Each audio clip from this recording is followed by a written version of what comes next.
Day of July 2020. We're doing a furnace change out here. It'll be 85 today, probably one of the last hot days of the year. Anyway, we're doing a little 80%er here with a base and a 4-inch filter.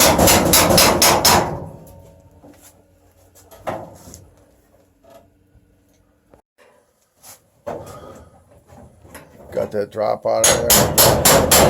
Now we can get these screws. Oh, we're eyeballing this coil pan. Obviously that don't look good. We got a crack right there. So I'm gonna open that up, try and get that water out of there.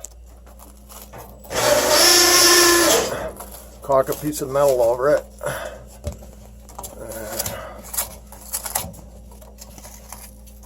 I don't know, but something's got to be done. We got to dry that up and caulk it. Should be all right, maybe, if we're lucky. We opened that up and got the majority of the rust out and drain this thing as best we can.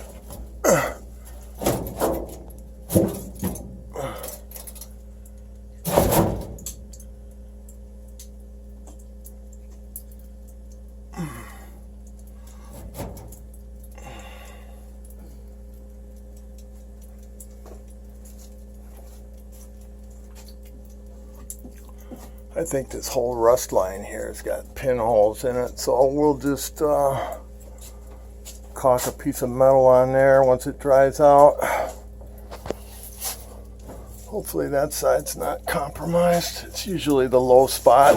Wherever it was pitched to is holding water for 30 years.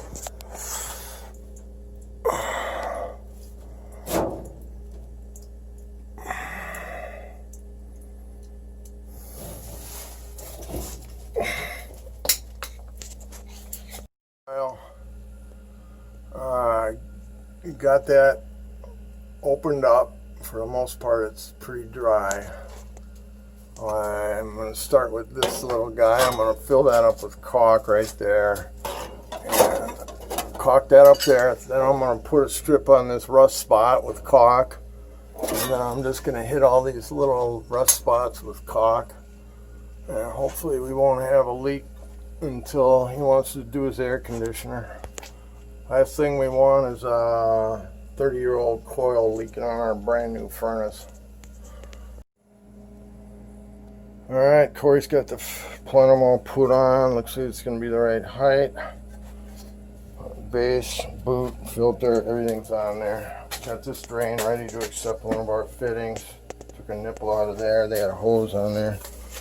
This is pitched to the front, wedged in there with that screwdriver. I caulked these two little pans over the major situation.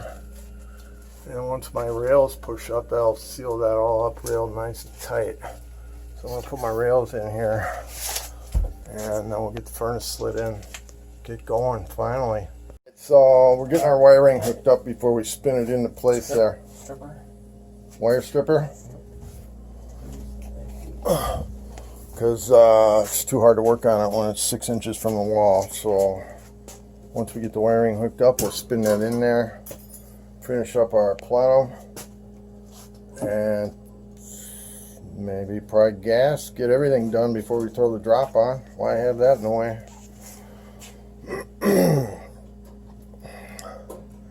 Hopefully our coil patch will hang in there. That was a mess.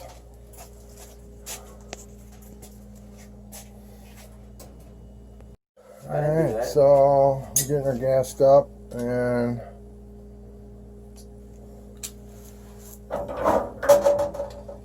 yeah, drain line.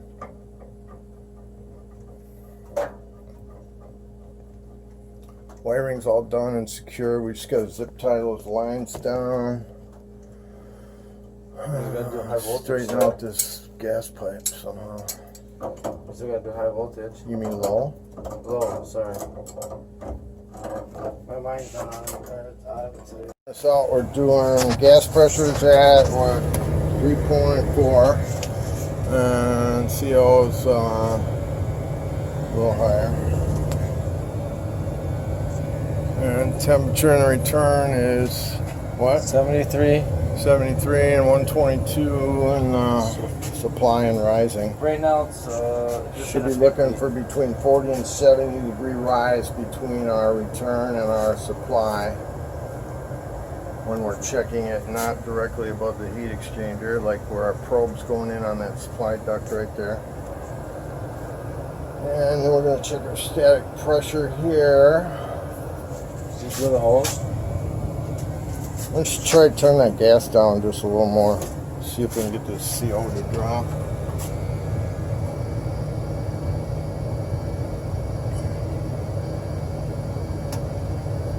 Go down to 3.2. See what it looks like.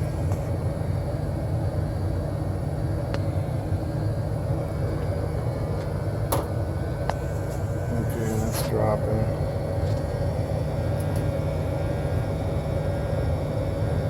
Back up. That's our temp. 125. What was the return? 73. So we got So 28, 52 degree rise. 27, 40, 52. Perfect, right in the middle. That's not going to heat up much more than that. No. I wouldn't think. Let's print that. Time. And then we'll check our, you got a plug in the side, so we'll have to shut it off. And then we'll turn on the air and see what our static looks like. Because that air is actually one speed higher than that. Static and heat is 0.52, which is about perfect. But cooling is going to be one speed higher than that, so it's going to be a little bit higher. You want to check it? I got to just put a heat shield on here and check what, Corey? You want to check it still with the air on?